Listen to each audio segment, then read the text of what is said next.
আমরা রাস্তায় নেমেছি, রাস্তায় নেমে উৎখাত করেছি।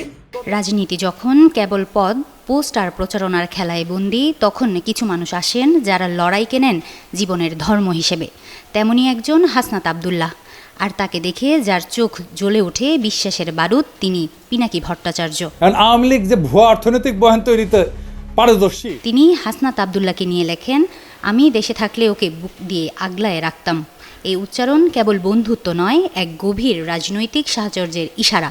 ফেসবুকে পিনাকি লেখেন, হাসনাত আবদুল্লাহ জুলাই বিপ্লবের আত্মাকে ধারণ করে।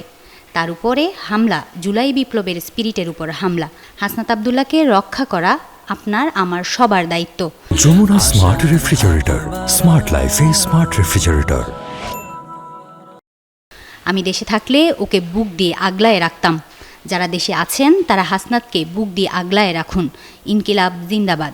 আপা নিধন এবং ফেসিবাদ নিধনে আমরা সবাই একসাথে থাকবো। পিনাকির এই ভাষায় ঝরে পড়ে এক ধরনের বিশ্বাস, যেখানে আদর্শের সৈনিকদের রক্ষা করা মানেই নিজের অস্তিত্বকে রক্ষা করা। এই সম্পর্কটা কোনো দলীয় লাইনের ভিতরে আটকে নেই।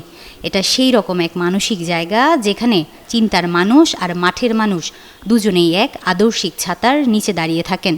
একজন দূরে থেকেও আগলে রাখতে চান, আরেকজন মাটিতে দাঁড়িয়ে সেই আদর্শ বয়ে বেড়ান।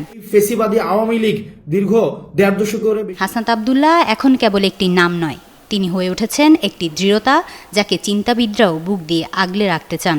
রাষ্ট্রের যখনই হিমাতুল জান্নাত, যুগান্তর নিউজ। সময় এসছে, তখনই হচ্ছে একটি গৃহযুদ্ধ পরিস্থিতি সৃষ্টি হয়েছে।